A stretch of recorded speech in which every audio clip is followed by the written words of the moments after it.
Okay, got it. All right. So for me, it's really every day reading the steps and making it same as what we learned during the Leadership Academy. With step one, connect and appreciate their world, body, mind, spirit, and doing all of that every single day for a month, for 30 days. That's a good challenge.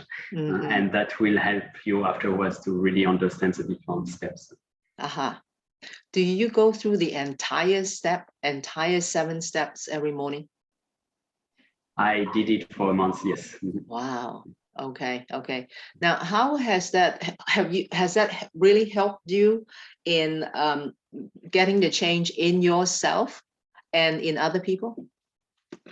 So it helped me to be more aware of what was happening into some interaction with other people, especially with my wife, and sometimes with myself as well. And through that, I can start to understand, okay, what could be a way to better connect with them, or what, especially interrupting the pattern. That's something I love to do from time to time with my wife. And we can do it very, very easily with a good laugh or something like that. Yes. He talked a lot. I mean, I guess the important thing is really the first step, trying to really understand the other person, and also be able to build a good rapport with them, right? Because without rapport, the rest doesn't work, correct? Yes. And listening skill becomes a lot throughout any interaction with anyone, but especially when we do an intervention where we need to really listen, so we understand their role and we start to appreciate as well what they say, and not putting any judgment on whatever they are saying. Yeah. And Tony talked about like the 4 levels of depth and 4 levels of scope, or how wide is the influence. You remember that part? Yeah. Okay. So from your standpoint, do you know where you are right now in terms of the depth and also the breadth? I think it's the breadth, right? So I remember, I think, from the breadth, so the depth is on the so that's more and more influencing myself, influencing others. No, one-on-one, yes. Definitely there is so many people which are coming to me and saying, I feel comfortable to open up to you. And that's coming back to the listening skills, to really be fully present with them. And for me, that's where I am right now. With groups, I've done it in the past, but more sporadically when I was speaking in Toastmaster or something like that. So that's where I'm aiming to go, but not yet at this level. So I think that's the third level of breadth or depth, whichever, and I can't remember exactly what's the other one. Now I think I might have something on a slide, then maybe that would help. Definitely. Let me see. Okay, if I go share screen.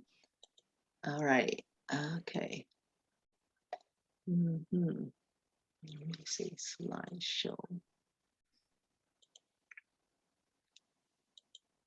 Okay, are you able to see the screen? I was able, and now I don't see it anymore. It's like you stopped sharing. Okay, let me see. Okay, can you see it now? Yes. Okay, this is what I was thinking about talking today, since just the 2 of us, and I think we know each other a bit. So today, I think what I'd like to is probably explore this area with you on the depth and the breadth of leadership. So on the depth, this is what he was talking about, is changing in the moment consistently. Something happened that you can immediately shift yourself out of the undesirable state to a desirable state. So that's the depth number one. Do you feel that you're already able to do that? I would say most of the time, yes. Yeah, I think I'm working on that, and it's kind of like, something happened and it's like, okay, all right, I have a choice to make right now. Do I want to be in that undesirable state, or do I want to get out of that? Yeah. So I guess that's step one, depth for myself. And then the step two is change in the context consistently. From what I understand is that every time you come into the same situation, you are able to switch. Not this particular moment, but like in the future, the same thing come up again. Are you able to switch right away? What do you feel? Some area of my life, yes, and I'm seeing the third one, which is change life experiences. I feel in some area of my life, yes, and in some others, I'm still at changing the moment consistently or working on it. Like if I'm thinking about procrastination, especially from my coaching business, sometimes it's like easier to just procrastinate or to watch something which I feel I will learn something else, not something new, rather than actually doing the actual work. But if I'm thinking of my health and how I changed my health 3-4 years ago now, where I completely changed my lifestyle, and like from ordering a lot of things online or delivery and to cooking everything by myself, and my weight has dropped since, and I kept it at the to a much better, healthier way. So yeah, I think it's depend on some of the area of my life.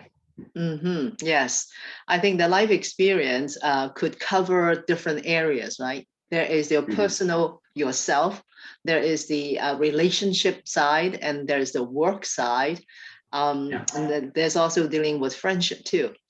So the change maybe is not everything all at the same time, maybe like one step at a time.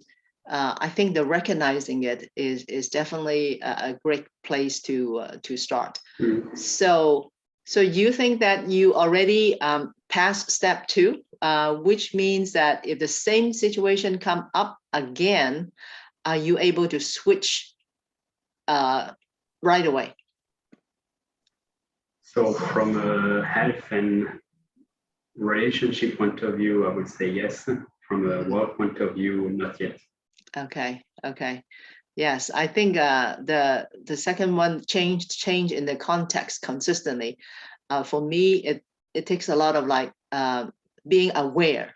Sometimes it's just not even aware that it already happened. But yes. once I get, oh, okay, all right, this is what's happening. So let me make a decision. Do I change right now or not? Okay, all right. So hasn't got to the point of being automatic. But definitely this is something that I'm still working on. On the life experience, I think there's one thing that I'm still kind of struggling, that is being able to go to sleep early and get up early. I think that probably started when I was going to school. I mean, usually I like to study at night. And so therefore I avoid all morning classes. Right now, when there is less schedule, I mean, I don't have to get up to go to work at 8 o'clock. So with the additional flexibility, then I end up staying up, more and more and more. And I think that's one area that I probably need to work on myself. Now, do you have any particular area that you would like to maybe focus on? So my work is my main area this year, to really focus on. Speaking about sleeping, and so there is different type of people, and some people which are more night owl, as you might seems to be, and for me, which is more like morning person. So I'm happy to wake up in the morning and to go to bed at 10:30. I should go to bed. Otherwise, afterwards, I'm not functional anymore. Okay. So, and if I'm thinking of Tony, I think Bai is talking, he's always starting his event at like 11 or lunchtime, because he's always going to bed very late at night. Right. And he says it many times. So he might be sleeping in the morning, or sleeping in the morning, and therefore he can be ready for his, maybe similar to you, like. So there was, I need to find the book again, that was a long time ago, but 3-4 years ago, but there was a book which was telling, and there was a test to tell you which animal you were. And based on that, it was giving you when it's the best time to wake up, to go to bed, to work, to do some deep work, and so on. Oh, really?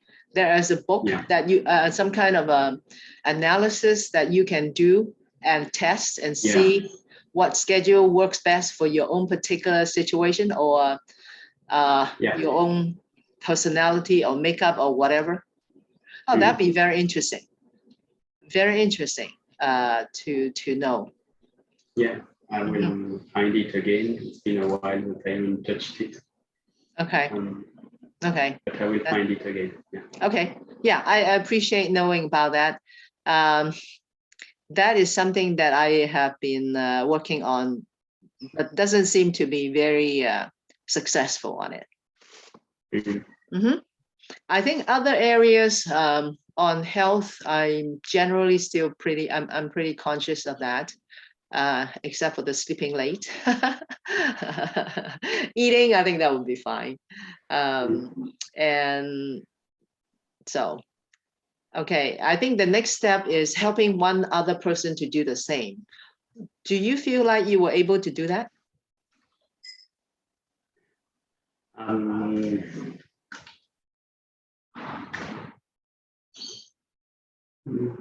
I'm thinking, so I'm not there yet. That's what I'm seeing sometimes when I'm discussing with authors, that I'm transforming their, or inspiring them from what I'm sharing and so on. But it's not consistently. I see. Yeah. I think I work on that quite frequently. The way I do it is I have a little tab that I keep track of people that I call maybe at least once a month, or some is once a week. I talk to them, find out where they are, and find out what the situation is. And if they are experiencing some challenges, then I try to see what I can do to change them in the moment.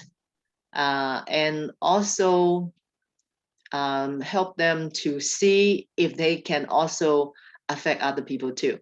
It's not throughout, the whole everything, but specific part of the specific section. So if it's related, most of them, I think the ones that I have come across are relationship with family members. And I'd say maybe more with like, a child. I think the one I have in mind right now is she's having a problem with her daughter. And I think it's mostly relationship that I am talking to them about. And personally, I think myself on relationship, I think it's okay. It's not, I wouldn't say it's too challenging, but doing all right. So that's what I'm trying to do, is talk to one person a day and find out what and how they are doing, and then see if there's any way I can help them to shift them out of a situation that doesn't seem to be, they're not too pleased about into a situation maybe a little bit better.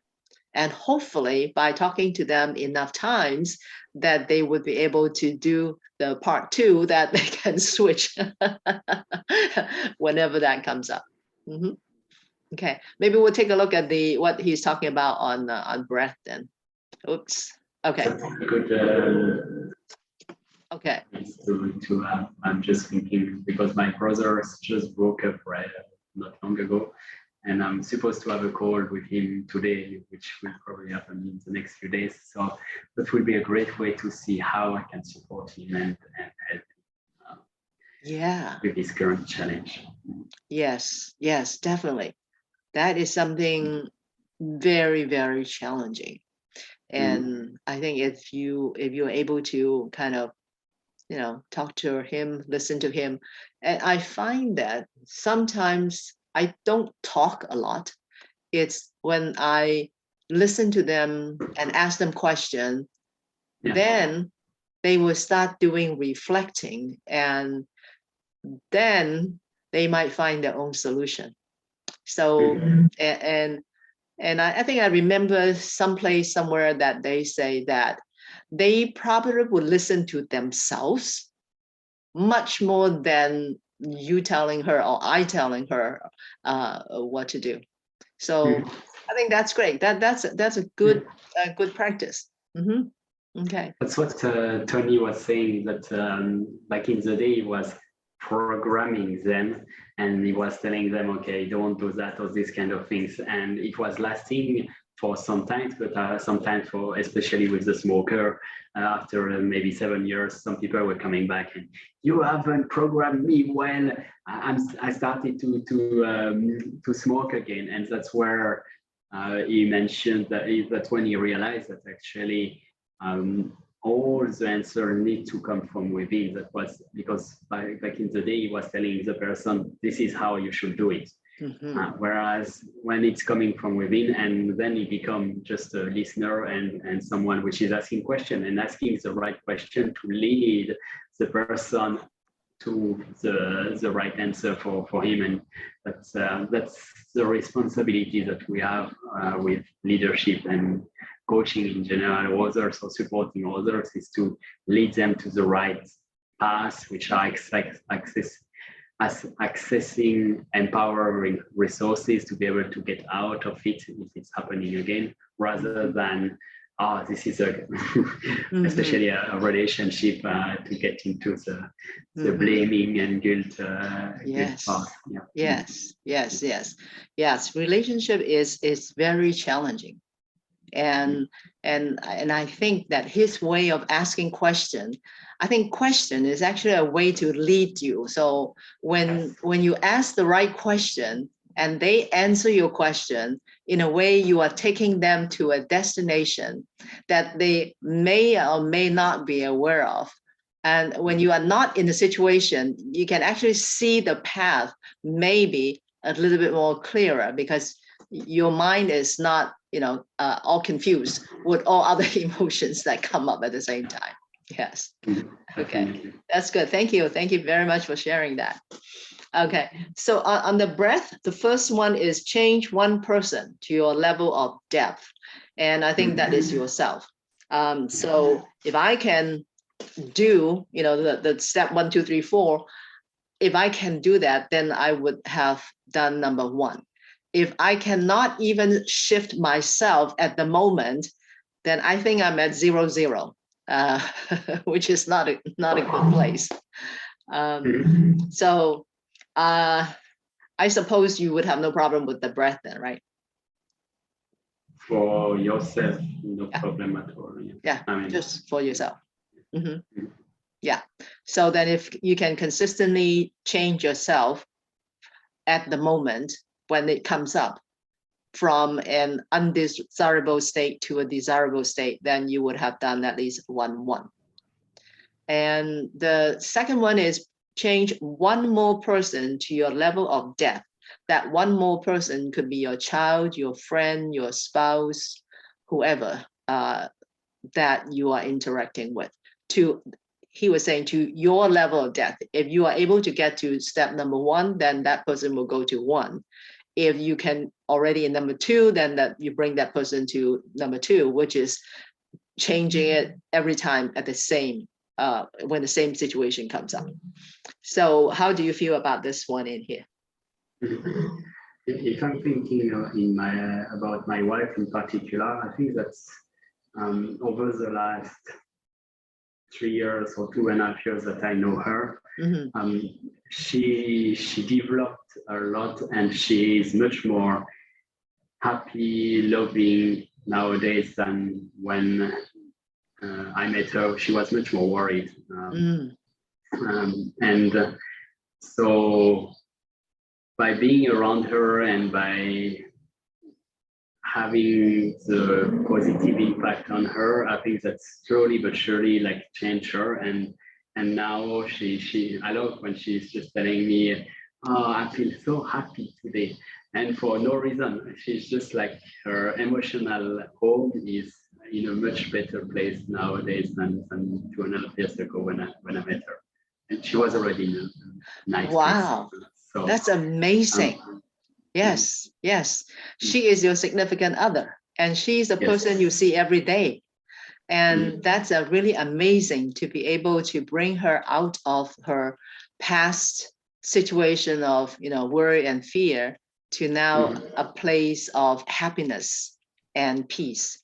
Yeah, wonderful, wonderful. Thank you, thank you, thank you, thank you. I think she really appreciates that too. Yes, yes, yes. I think for myself, I'm working mostly with a friend. I think there's one friend in particular that she's having a lot of problem with her child, her daughter, a grown daughter. And she also feels very frustrated, whenever she interacts with her. She kind of felt like she's a victim because she had those situations when she was young with her mother and when she was married with her first husband. So I'm kind of working with her. First one is to help her realize the situation that she has put herself in whenever the daughter speak to her, because she was saying that the daughter was kind of very rude, was treating her not like a mother, but more or less like a child. Then I say, hey, this sounds like a reverse role in here. Maybe if you are a little bit mindful, then maybe try that and see if that work.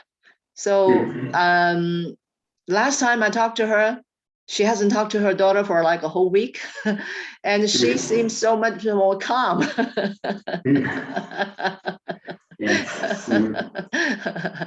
So I'm kind of trying one person at a time and see if that would help her.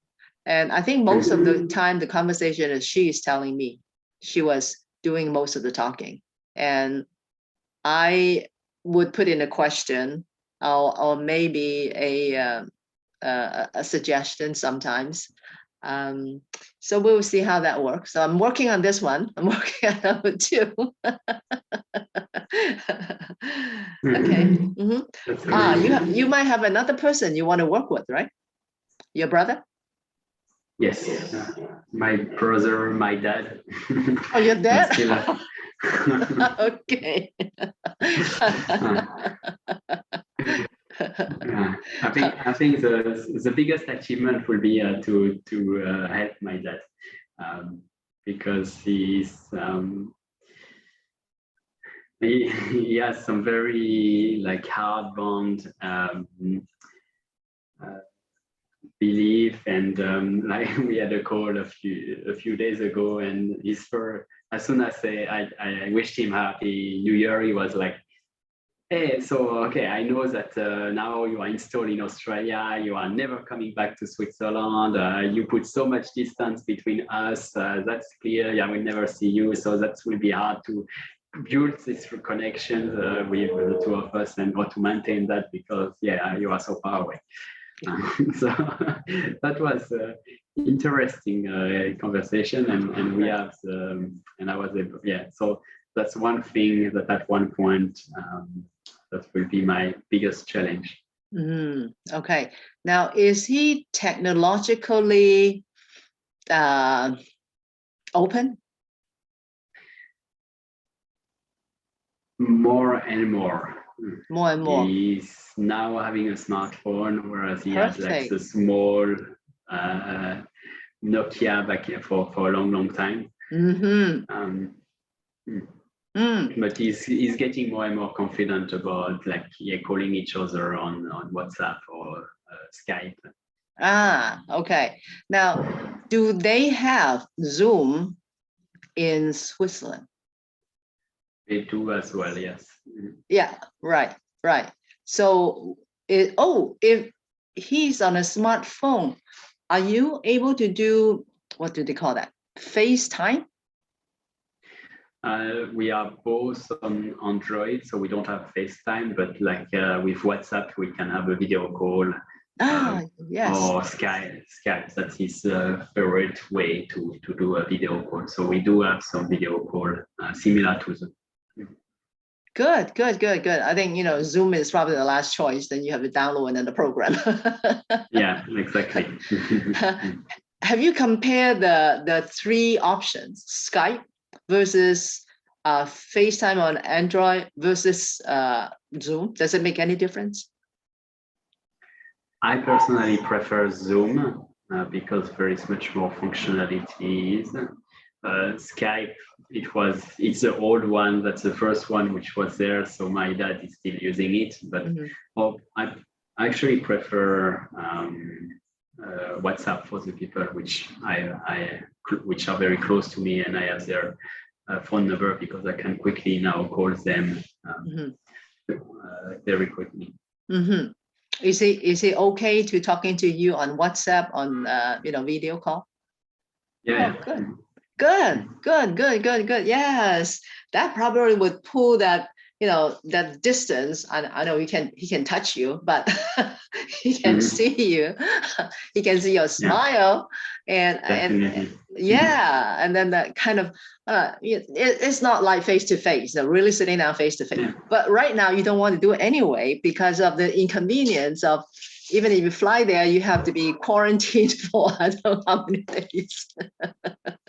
Yeah, I'm not sure. I think that's okay for Switzerland. We don't have to be quarantined, but yeah, we already do the video call. We even have like a virtual dinner on Zoom as well or on WhatsApp, where it's dinner time for us. It's breakfast as lunchtime for them. So yeah, that makes it interesting. So we do all of that from time to time, and I haven't had. I'm not contacting them on a regular basis, but roughly I would say every 2 months I'm calling my dad and my family. Okay. Would that be okay if you call him maybe once a month or once a week, maybe too often? Once a week will be too often, but once a month, yeah. Okay. That's good. I think he missed you. That's why. Yeah, definitely. His complaint is actually, I think, is actually of another sign that he really cares for you. I mean, I think in the olden days, we don't tell our kids often enough that I love you, I miss you. But then instead of saying that, they say, oh, why don't you come and see me? How come I haven't heard from you for such a long time? Yes, definitely. I can relate to that. It's just a language that they use. Yeah. Okay.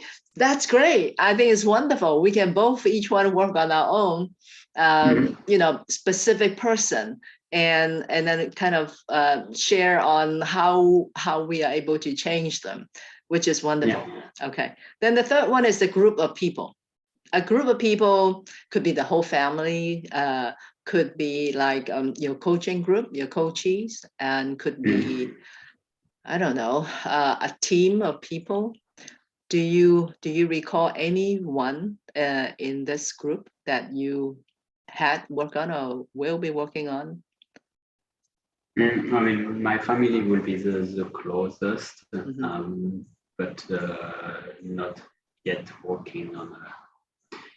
Mhm. I'm working Okay. on them mostly when I'm with them in Switzerland. So I've done that from time when in 2019 when my brothers got married, and um, I had to bring my parents to be able to do a slideshow together for the wedding, and actually it was even with my parents, but the parents of the bride as well.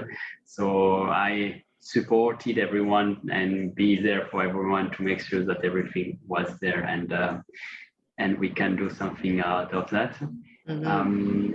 So in that instant, I was able to change a group of people from doing everything separately and some people feeling excluded and so on, to actually do everything together, and everyone feels happy about that, or at least from what I've heard from them.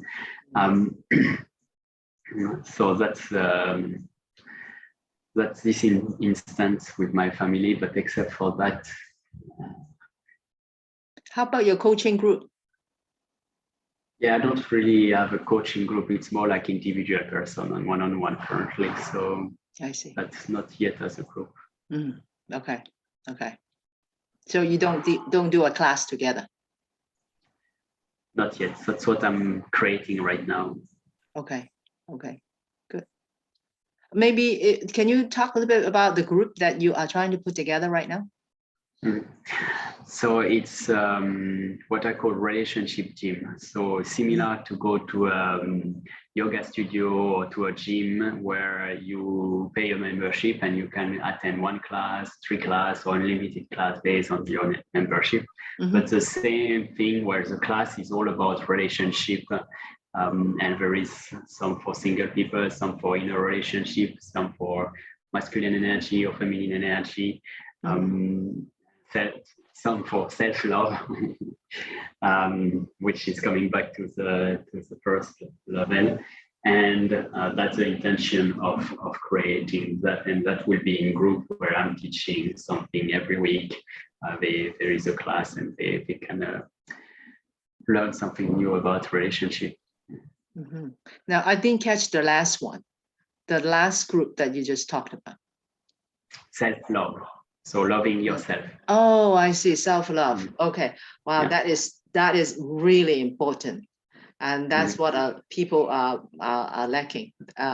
Because I think self-love, if you don't love yourself, you already set a limit on how much you can love others. That's what I've heard. If you don't love yourself, you cannot love other people. You can only love others to the level you love yourself. Right. So if you love there, you cannot love someone more than up there. Yes. Yes. Wow. That's great. That's a wonderful, wonderful group. Do you have like a membership to that group, or is that something you do for profit, for business, or is this okay? So there will be a membership to that group, and that will be my business that I'm creating in 2022. That's good. That's good. Hey, congratulations, and wish you a lot of success in that one too. Okay. Thank you very much. Yes. Okay. For myself, I'm actually also working on like a coaching practice for women CPAs who just started their practice. And it is because I myself went through that journey. I started my practice back in 1981 with 0 clients. And I retired in 2018 when I sold my practice. And I find that the beginning of the journey is very, very difficult because I don't know anything about marketing. I don't know anything how to run the business. So, I mean, it was a mess. But once I was able to find a good marketing program, I find a good, another program more or less on marketing and management together. And that really helped me to stabilize. So when I reflect on that journey, I'm feeling that right now I'm really lucky that I'm able to, sell the practice and not working in that particular field. I may be able to help other people do the same. So then, so I'm kind of starting, well, I started last year, but I'm working on getting clients. They are women CPAs who just started the practice. I talked to one yesterday, so we will see. There will be a coaching program. The beginning will be one-on-one, kind of to really get to know them, see what they want, who they are, and then it will be like a group training where people would interact with each other and be able to support each other. There's one common goal is to build a practice so that they would be able to achieve the goals that they have. So that's where I am on that one. And then I have one other project that I'm also working on is the nonprofit for low-income seniors, single mothers, and the dependent kids. That is a much bigger project, and I probably will be working with a coach to see how that can be put together. This is a nonprofit project.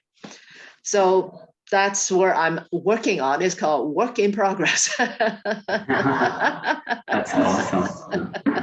At this point. My wife is a CPA as well, but she's not yet opening her her practice. So I'll let you know in case she's interested. I see, I see. So she's working for someone else, right? Yeah.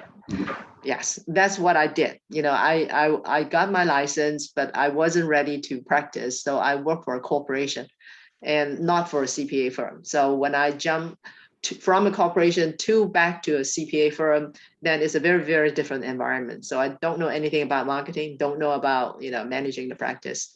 So it was a challenge.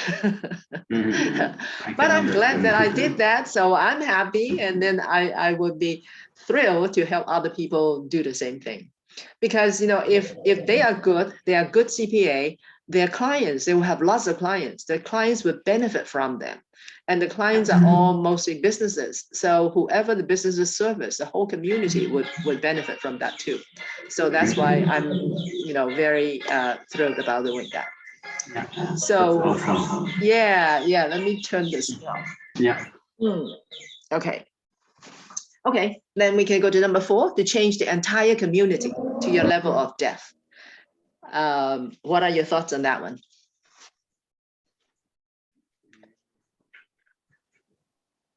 I don't recall an example where I was able to practice that. Okay. I think But this that's is what I'm aiming for with the relationship team. Okay. Okay. I think that's good. I mean, this number 4 is like a huge impact level. I mean, on the company, I think was talking about a company culture, you know, like GE was his example. And the country, of course, and then the world is a much bigger place. And I think on the examples he bring out is like Jesus, who's changing a lot of the way the people interact with each other, or some of the, you know, very huge big thought leaders. I think he himself, he might be working at that level because of the because he's doing that with his day with destiny, like one person at a time. But at the same time, there are a whole lot of people around in the same meeting or the same group that will be impacted by what he's doing. And I think with his program, his many programs, I mean, some of his program have, like, you know, over 80, maybe sometimes 100,000 people, because it was virtual. So he's really able to reach out to a much bigger community than he was able to do before, because on a physical meeting, how many people can you fit in one room, right? Yeah, definitely. Yes. So I think that's the way that looks like what he's working on. So I think I'm going too fast. I think the goal here is so that we can achieve at the level of 4x4, you know, 4 in terms of depth and 4 in terms of breadth. And I don't know. Is that what you want to do? Would you want to be in that position? For in terms of breadth, definitely. For in terms of depth, Yeah. Was can you come back to the previous slide? I can't remember right now. Okay. Now this is an I depth. have one. Yes. Okay. 4 is helping one other person to do the same. Yeah. But then you are able to change in the moment, change the context, and change your life experience. Mm. You know, one of their life experience that he had an example of is could be like a smoking as a life experience too, you know, something. That's just one example. So that is the 4 on the depth. And the 4 on the breadth will be right here is changing the entire community. And this community could be defined at a smaller level as a company, a bigger one is a culture, another bigger one is country, and of course, the whole world. Yeah, I think definitely that's a goal, and that I feel you will be in control, in full control of your life once you are at level 4. And That, I love what you say, creating lasting change in the community. Right. That's beautiful. Yeah. Yes.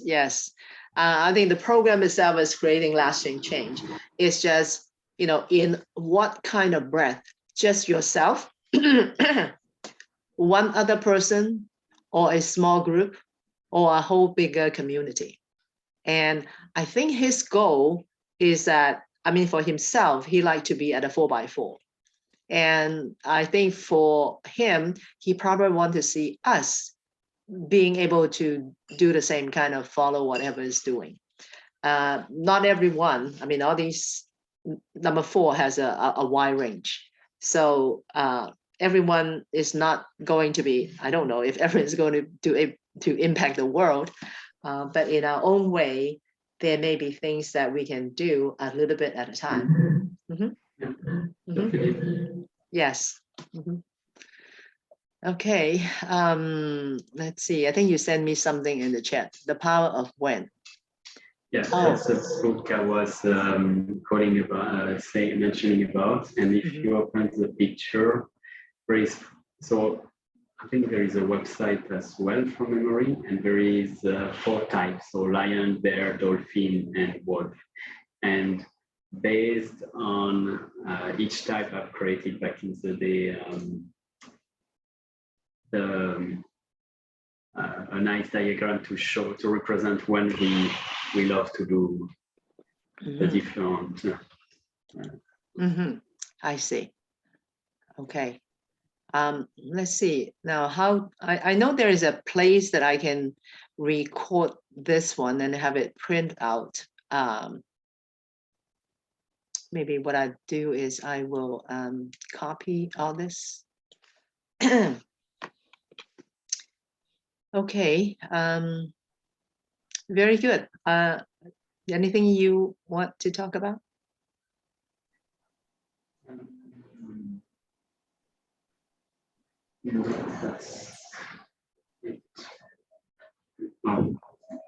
Shares the power of when quiz. So that's a quiz that it's Michael Rose, which wrote this book. Okay, let me copy that. Now, is that possible to copy this one? Okay, I think I'll do that one. And then put it in my, I remember last time, let's see, Julie was talking about how do you record the chat? So on the 3 dots next to the chat, you have you can save chat. Where? So where you can type a message in the chat box. On the right, there is like 3 dots next to the small emoji. And on the 3 dots, if you click on it, there is save chat. I see. Okay. that means I have to be out of this screen in order to do that, right? Okay, all right, very good, very good. I want to kind of thank you very much for participating in this, and I think maybe I'll stop the recording at this time. Stop the screen share. Thank you very much for doing that. That's much appreciated. I'm reviewing a lot of things that I've learned throughout the Leadership Academy, so that's always a great thing. One thing that I was mentioning in my email, I think you asked for a bit of feedback, maybe having a part of the session